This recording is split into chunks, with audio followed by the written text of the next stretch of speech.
வணக்கம், welcome to mango city kitchen. இன்றைக்கி நம்ம பார்க்க போகிறது பீட்ரூட் கோல தோசை. சாப்பிடாத பிள்ளைகளுக்கு இந்த மாதிரி நம்ம பீட்ரூட் தோசை செஞ்சு கொடுத்தோம்னா ஆசையாக சாப்பிடுவாங்கங்க. செஞ்சு கொடுத்து பாருங்களேன், கேட்டு வாங்கி சாப்பிடுவாங்க. என்னுடைய ஷார்ட்ஸ் வீடியோவில் போட்டிருந்த கோல தோசையை பார்த்துட்டு நிறைய சப்ஸ்கிரைபர் ஃப்ரெண்டு எப்படி மாவில் கலர் கலந்தீங்க, சின்ன பாட்டிலில் எப்படி மாவு ஊற்றுனீங்க, பிங்க் கலர் எப்படி கொண்டாந்தீங்க அப்படின்லாம் கேட்டிருந்தீங்க.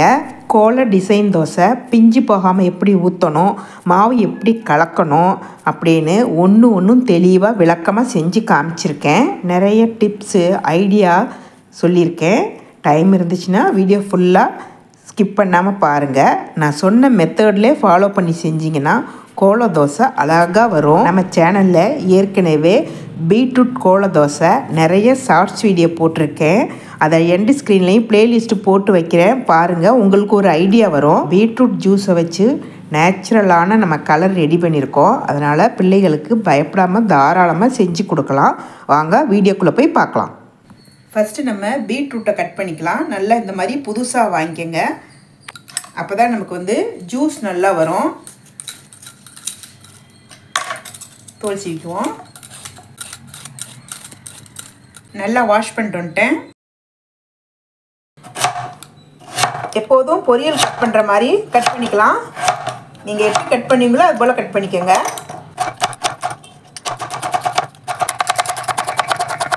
அப்படியே ரெடி பண்ணியாச்சு. நம்ம அடுப்பை ஆன் பண்ணி ஒரு குக்கர் வச்சுருக்கேன். நம்ம கட் பண்ண பீட்ரூட்டை போட்டுக்கலாம். அரை டம்ளர் தண்ணி ஊற்றிக்கலாம். ரொம்ப தண்ணி ஊற்றாதீங்க. என்ன ஒரு கலர் வருது பாருங்கள், பீட்ரூட் கலரு சூப்பராக. இப்போ நல்லா கலந்து விட்டுக்குவோம். காய் மூழ்கிற அளவு தண்ணி ஊற்றிக்கோங்க, ரொம்ப தண்ணி ஊற்ற வேண்டாம். அப்படியே மூடி போட்டு 2 விசில் விட்டுக்கலாம். நம்ம காய் நமக்கு வேகணும், ரொம்ப குழைய விட்டுறாதீங்க. இந்த காயை நம்ம பொரியல் செஞ்சுக்குவோம். ஜூஸை தோசைக்கு நம்ம யூஸ் பண்ணிக்க போகிறோம். 2 விசில் வந்துருச்சு. இப்போ நான் ஓப்பன் பண்ணி விட்றேன். கேஸை ரிலீஸ் பண்ணிடுறேன். பாருங்கள், காய் நல்லா வெந்துருச்சு. ஜூஸும் நமக்கு நல்லா வந்திருக்கு பாருங்கள். சப்போஸ் நீங்கள் சில நேரம் தண்ணி கூட ஊற்றிட்டிங்கன்னா ஓப்பன் பண்ணி ஒரு கொதி விடுங்க. அந்த தண்ணி கொஞ்சம் சுண்டிக்கும். அப்போ நமக்கு டார்க் கலராக வரும். இந்த தண்ணி கூட ஊற்றிக்கமேன்னு கவலைப்பட வேண்டாம், அப்படி செஞ்சுக்கோங்க. இப்போ நான் கரெக்டாக ஊற்றிருக்கேன். இந்த ஜூஸை நம்ம வடிகட்டிக்கலாம். வடிகட்டியில் வடிகட்டிக்கங்க. அந்த ஹோல் அடைக்காமல் இருக்கணும், அதுக்கு தான் நம்ம வடிகட்டிக்கிறோம். நம்ம இந்த காயை நம்ம பொரியல் பண்ணி சாப்பிட வேண்டிய தாய். சாரெல்லாம் எடுத்த பிறகு டேஸ்ட்டாக இருக்காதுன்னு நினைக்காதீங்க, டேஸ்ட்டாக தான் இருக்கும். நான் அப்படி தான் செய்வேன். நீங்கள் வீடியோலலாம் பார்த்துருப்பீங்க. நான் தோசை செய்கிற அன்றைக்கி பொரியல் செஞ்சுருப்பேன். ஜூஸ் சூடாக இருக்குது, கொஞ்சம் ஆறட்டும். ஜூஸ் ஆறக்கலாட்டியும் இங்கே பாருங்கள், பொரியலை நான் பண்ணிட்டேன். டக்குன்னு 2 in 1 இது. நம்ம பொரியலும் பண்ணிக்கிட்ட மாதிரி ஆச்சு, பீட்ரூட் தோசை பிள்ளைகளுக்கு செஞ்சு கொடுத்த மாதிரி ஆச்சு. பீட்ரூட் ஜூஸ் நல்லா ஆறிடுச்சு. பாட்டில் காமிக்கிறேன் பாருங்கள். இந்த பாட்டில் சாஸ் ஊற்றுறது. இது எல்லா பக்கமும் கிடைக்குது. சூப்பர் மார்க்கெட்டில் தான் வாங்கினேன், எங்கள் ஊரில் பாரதி ஸ்டோரில். இது 40 rupeesங்க. இதில் நம்ம ஒயிட் ஊற்றிக்கலாம், ஒயிட் மாவு ஊற்றிக்கலாம். இது ஆயில் கேன், மிஷினுக்கெல்லாம் ஆயில் ஊற்றுவாங்க இல்லையா, அந்த ஆயில் கேன். இது 10 rupees தான் நினைக்கிறேன். இது ஒன்று வாங்கிக்கோங்க. இதில் மேலே இது கொஞ்சம் நீளமாக இருக்கும், ஹோல் வேறு சின்னதாக இருக்கும். இதை நம்ம கொஞ்சம் கட் பண்ணிக்கிட்டோம்னா ஹோல் கொஞ்சம் பெருசாகிக்கும். இது நம்ம பீட்ரூட் ஜூஸ்க்கு வச்சுக்கலாம். ஒரு டம்ளரில் இட்லி மாவு எடுத்துக்கலாம். இட்லி மாவு கொஞ்சம் கெட்டியாக இருக்கும் இல்லையா, அதனால் நம்ம இப்போ கொஞ்சம் தண்ணி ஊற்றிக்குவோம். தண்ணி ஊற்றி கலந்துக்குவோம். நம்ம தோசை எப்படி ஊற்றுவோம்ல தண்ணி ஊற்றி, அதே போல் கலந்து நம்ம இந்த கேனில் ஊற்றிக்கலாம். தோசை மாவு பதத்துலேயே ஊற்றினோம்னா ரொம்ப கெட்டியாக இருக்கும். இந்த பதத்துக்கு ரெடி பண்ணிக்கோங்க. இது அப்படியே இதில் நம்ம ஊற்றிக்கலாம். இதுக்கு நமக்கு ஃபில்ட்ரு புனல் தேவையில்லை இதுக்கு. இது அப்படியே நேரடியாக நம்ம ஊற்றிடலாம். ஒயிட் மாவு கொஞ்சம் நிறையா ஊற்றி கலந்து வச்சுக்கோங்க. இப்போ நம்ம ஒயிட் ரெடி பண்ணியாச்சு. இதுலேயும் இதுக்கு ஒரு மூடி ஒன்று கொடுத்துருப்பாங்க. அந்த மூடியை நான் கட் பண்ணி எடுத்துட்டேன், ஏன்னா ஊற்றும் போது நமக்கு டிஸ்டர்ப் ஆகுதுன்னு. இது எப்போதுமே சாஸுக்கு ஒரு மூடி கொடுப்பாங்க. இந்த பீட்ரூட் ஜூஸில் இட்லி மாவு போட்டுக்கலாம்.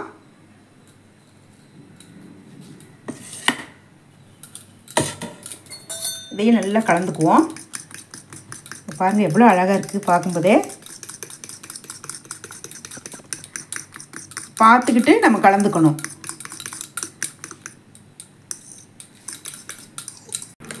இந்த பதம் கரெக்டு, ஊற்றுற பதத்துக்கு இருக்குது. இதுக்கு சின்ன புனல் இருந்துச்சுன்னா ஊற்றிக்கங்க. சப்போஸ் சின்ன புனல் இல்லைன்னா உங்கள்கிட்ட இது பலாமரத்து இலை. இந்த மாதிரி இலை கிடச்சிச்சின்னா இப்படி சுட்டிக்கோங்க, கோன் ஷேப்பில் இப்படி சுட்டிக்கோங்க. சுட்டிட்டு ஷார்ப்பில் கொஞ்சமாக கட் பண்ணிவிடுங்க. நம்ம மாவு கெட்டியாக இருக்குல்ல, உள்ளே போகணும்ல உங்களுக்கு. இதை நம்ம அப்படியே ஊற்ற வேண்டியது தான்.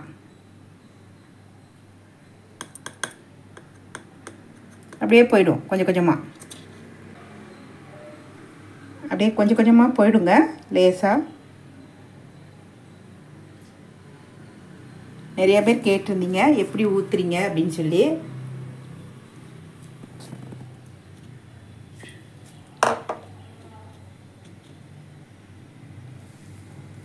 எல்லார் வீட்லேயுமே பலாமரத்து இலை கிடைக்காது இல்லையா, அதுக்கு தான் இன்னொரு ஐடியா சொல்கிறேன். இது பாருங்கள், சன்ட்ராப் ஆயில் வாங்குகிறோம் இல்லைங்களா, அந்த கவரு, இல்லாட்டினா நம்ம பால் பாக்கெட்டு கவர் இருக்கீங்களா, அந்த கவர், அதில் இந்த ஓரத்தில் கொஞ்சம் கட் பண்ணிக்கோங்க. கட் பண்ணிவிட்டு அப்படியே இதில் வச்சு ஊற்றுனீங்கன்னா ஈஸியாக ஊற்றிடலாம். சப்போஸ் பாக்கெட் இல்லை நம்ம செய்கிற நேரத்துக்கு அப்படின்னா இந்த மாதிரி ஏதாவது சுத்தமான கவர் எடுத்துக்கோங்க. அதை கோன் ஷேப்பில் அப்படியே சுற்றிக்கோங்க. நல்லா சுற்றிட்டு இங்கே ரொம்ப ஷார்ப்பாக இருக்கு இல்லையா, இதை கொஞ்சம் நம்ம கட் பண்ணிக்கணும். மாவு உள்ளே போகணுங்க இல்லைங்களா, அதனால் உங்களுக்கு இப்போ நான் ஊற்றி காமிக்கிறேன். நிறையா பேர் கேட்டிருந்தீங்க எப்படி பிங்க் கலரை ஊற்றுனீங்க மாவை அந்த சின்ன பாட்டில் அப்படின்னு கேட்டிருந்தீங்க. இப்போ நான் உங்களுக்கு ஒன்று ஊற்றி காமிக்கிறேன்.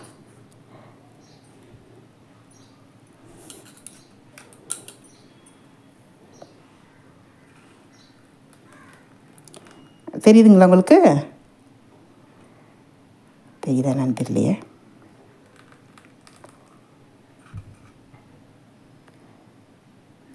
தெரியுது. எவ்வளோ ஈஸியாக போயிடுச்சு பாருங்கள். இப்போ அதை அப்படியே நம்ம அடுத்தலாம். நான் உங்களுக்கு தெளிவாக புரியறதுக்காக செஞ்சு காமிக்கிறேன். உங்களுக்கு டக்குன்னு பார்த்தா ப்ராசஸ் ரொம்ப நீளம் மாதிரி தெரியும்.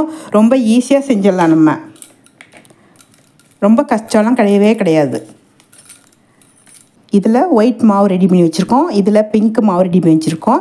இது ரெண்டையுமே வச்சு உங்களுக்கு டிசைனாக கோல தோசை ஊற்றி காமிக்கிறேன். தோசை ஊற்றுறதுக்கு முன்னாடி அமேசானில் ஆர்டர் போட்டு சாஸ் பாட்டில் வாங்கியிருக்கேன். 3 ஹோல் உள்ளது. அதை உங்கள்கிட்ட காமிக்கிறேன் பாருங்கள். 3 பாட்டில் இருக்குது. ஒயிட்டு, ரெட்டு, எல்லோ 3 இருக்குங்க. 3 ஹோல் இருக்கும். நம்ம வந்து 1 யூஸ் பண்ணுறதா இருந்தால் 2 ஹோலை அடைச்சி விட்டுறலாம். 2 யூஸ் பண்ணுறதா இருந்தால் 1 ஹோலை அடைச்சி விட்டுறலாம் அப்படின்னு ஐடியா பண்ணி நான் வாங்கியிருக்கேன். யூஸ் பண்ணிவிட்டு நான் எப்படி இருக்குன்னு சொல்கிறேன். நான் யூஸ் பண்ணலை. யூஸ் பண்ணி பார்த்தா தான் இது நல்லா இருக்கா நல்லா இல்லையான்னு சொல்ல முடியும். இதோடைய விலை வந்து 245 கொரியர் சார்ஜோட. தோசைக்கல் அடுப்பில் வச்சுருக்கேன். அடுப்பை ஆன் பண்ணிக்கிறேன். எண்ணெய் துணி தடவிக்கலாம். நம்ம வீட்டில் சின்ன தோசைக்கல் இருந்தால் கூட செஞ்சுக்கலாங்க. இவ்வளோ பெரிய தோசைக்கல் தேவைன்னு இல்லை. நம்ம வீட்டில் என்ன தோசைக்கல் இருக்கோ அதுலேயே அழகாக ஊற்றலாம். இதுக்கெல்லாம் ட்ராயிங் தெரியணும்னு அவசியமே இல்லை. நம்ம இஷ்டத்துக்கு செய்யலாம். புதுசாக செய்கிறவங்களுக்கு 1 தோசை 2 தோசை பிஞ்சு வரும். அதுக்கப்புறம் பாருங்களேன் சூப்பராக வரும். கல் இன்னும் காயட்டும். நல்லா காஞ்சிடுச்சு.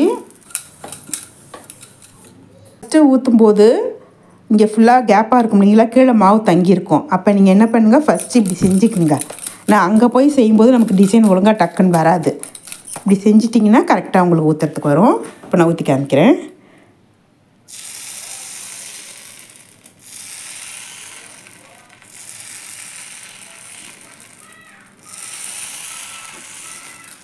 ரொம்ப தண்ணியாகவும் இருக்க வேண்டாம், ரொம்ப கெட்டியாகவும் இருக்க வேண்டாம். அந்த மாதிரி மாவு கலந்துக்கங்க.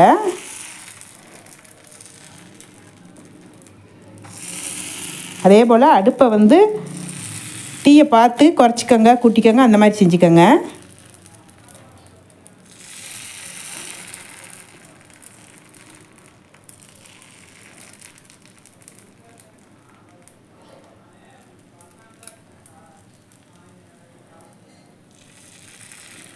அதே போல் இதையும் இதில் கரெக்ட் பண்ணிக்கோங்க. உங்களுக்கு ரொம்ப தெரியலனா லேசாக இந்த பாருங்கள், லேசாக இப்படி செக் பண்ணிக்கோங்க. இப்போ உள்ளே ஃபில் பண்ணிக்கலாம் நம்ம பிங்க் கலரை. இது பீட்ரூட் ஜூஸ் தானே, தாராளமாக நம்ம சாப்பிட்லாம், பிள்ளைங்களுக்கும் கொடுக்கலாம்.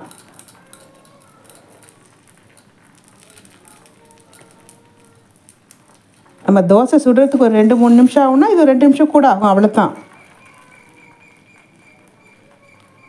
ரொம்ப கஷ்டம்லாம் கிடையாது.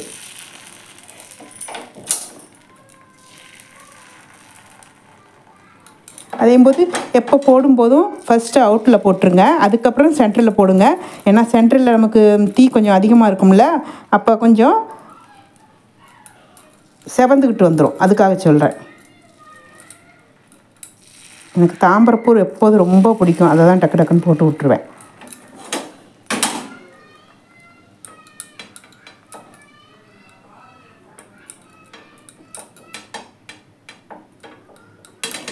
எல்லோ கலருக்கு நான் மஞ்சத்தூள் போட்டிருந்தேன், அது அப்படியே வாயில் வச்சு சாப்பிட முடியல, மஞ்சள் வாசம், அதனால் அதை போட்டுறாதீங்க.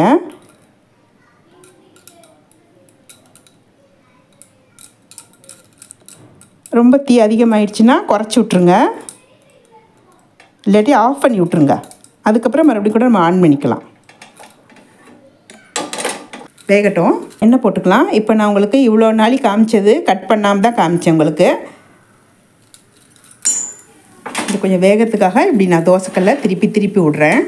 செம்பருத்தி பூவில் ஒரு கோல தோசை போட்டிருப்பேன், ஷார்ட்ஸ் வீடியோ. அது பார்த்திங்கன்னா எல்லாம் ரெடி பண்ணிட்டேன். காலையில் கெஸ்ட்டு வந்துட்டாங்க, அப்புறம் என்ன பண்ணுறது, அப்படியே தூக்கி மாவை ஃப்ரிட்ஜில் வச்சிட்டேன். நைட் தான் செஞ்சேன். அது நல்லா ஊறி அழகு கலராக வந்துருந்துச்சு. நான் உங்களுக்கு எண்ட் ஸ்க்ரீனில் போட்டு வைக்கிறேன், பாருங்கள் தெரியும். கொஞ்சம் பொறுமையாக நம்ம வந்து திருப்பி விட்டோம்னா அழகாக வந்துடும். இப்போ நான் திருப்பி விட்றேன், பாருங்கள் எவ்வளோ அழகாக வந்திருக்குது. அதே மாதிரி நம்ம டிசைன் போடும் பொழுது கேப் இருக்கவே கூடாது. அதாவது இப்போ பாருங்களேன், போட்டிருக்கேன், எங்கேயுமே கேப்பு கிடையாது. கேப் வச்சோம்னா தோசை திருப்பி போடும்போது பிஞ்சு போயிடும். அதனால் முடிஞ்ச வரலும் எல்லா டிசைனுமே ஒட்டி தான் இருக்கணும். இந்த பாருங்கள், கேப்பே இருக்கக்கூடாது. என்ன டிசைன் வேணால் நம்ம வரையலாம், ஆனால் கேப் விடுவக்கூடாது. அந்த மாதிரி தான் போடணும், எல்லாமே ஜாயிண்டாக இருக்கணும். ஃபஸ்ட்டு ஒரு 2 தோசைக்கு மட்டும் கொஞ்சம் எண்ணெய் கரெக்டாக போட்டுக்கோங்க. அப்புறம் நல்லா பழகணுன்னு வந்துடும். இப்போ ரெடி ஆகிடுச்சு, நான் எடுக்கிறேன். பாருங்கள் எவ்வளோ ஒரு சூப்பராக வந்திருக்கு பாருங்கள். திருப்பி காமிக்கிறேன், ரொம்ப அருமையாக வந்திருக்குது. இன்னொரு டிசைன் போட்டு காமிக்கிறேன் பாருங்கள்.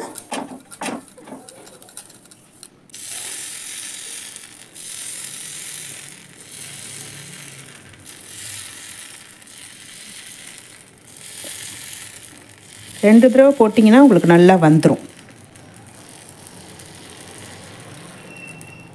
அதே மாதிரி இந்த தோசைக்கு தண்ணி கலக்கிற பதமும் அப்படி 2 தடவை ஊற்றுனீங்கன்னா தெரிஞ்சிடும் உங்களுக்கு கெட்டியாக இருக்கா தண்ணியாக இருக்காங்கிறது. இப்போ பாருங்களேன், நான் அடுப்பை ஆஃப் பண்ணிடுறேன், தீ அதிகமாகிடுச்சு.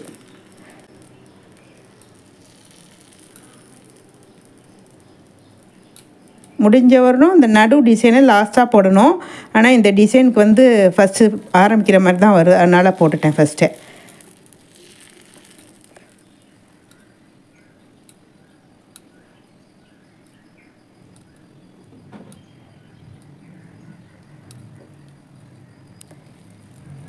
வீடியோ லென்த்தாக போகுது, நான் உங்களுக்கு கட் பண்ணி காமிச்சிட்றேன். இப்போ இந்த கேப்புக்கெலாம் நம்ம வந்து பிங்க் கலர் போட்டுக்கலாம். சும்மா ரேண்டமாக போட்டு விட்றேன்.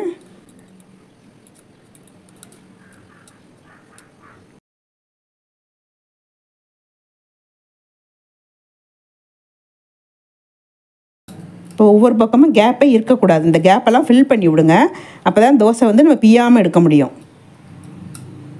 எந்த டிசைன் போட்டாலும் நம்ம அதை ஃபில் பண்ணி விடணும். என்னோடய ஃப்ரெண்டோடைய பிள்ளைங்க இதை பார்த்துட்டு இதே மாதிரி வேணும்னு அடம் பிடிச்சாங்கன்னு அவங்க ஃபோன் பண்ணி கேட்டுட்டு ரொம்ப ஆசையாக செஞ்சு கொடுத்தேன்னு சொன்னாங்க. இத்தனைக்கும் அவங்க வந்து டீச்சராக ஒர்க் பண்ணுறாங்க.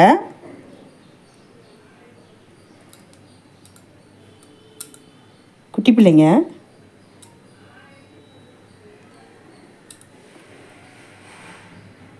நீங்கள் பாட்டுக்கு டிசைனாக போடுறீங்க, பிள்ளைங்க எங்களை தொந்தரவு பண்ணுறா அப்படின்னு சொல்லிட்டு இருந்தாங்க என்கிட்ட. ஃபுல்லாக போட்டேன். வேகட்டும்.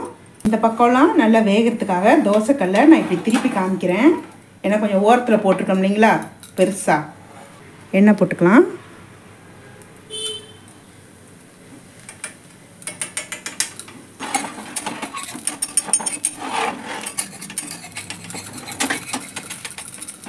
திருப்பி போட்டுக்கலாம். எவ்வளோ அழகாக வந்துருக்கு பாருங்கள், சூப்பராக. ஏதோ ஒரு கோல டிசைனை போட்டு விட்டேன், அதுவும் அழகாக வந்துருக்குது ஸ்டார் ஷேப்பில். தோசை எல்லா பக்கமும் நல்லா வெந்துருச்சு. நான் எடுக்கிறேன் பாருங்கள், அழகாக ஸ்டார் தோசையை. அவ்வளோ சூப்பராக வந்துருக்கு பாருங்கள், அட்டகாசமாக இருக்குது. நீங்களும் இது போல் குட்டீஸ்களுக்கு டிசைனாக தோசை செஞ்சு கொடுங்க, நல்லா சாப்பிட்லாம். பீட்ரூட்டு உடம்புக்கு ரொம்ப நல்லது. உங்களுக்கு பிடிச்சிருந்தா லைக் பண்ணுங்கள், ஷேர் பண்ணுங்கள், சப்ஸ்கிரைப் பண்ணுங்கள். மறக்காமல் பெல் பட்டனை ப்ரெஸ் பண்ணுங்கள். நன்றி, வணக்கம்.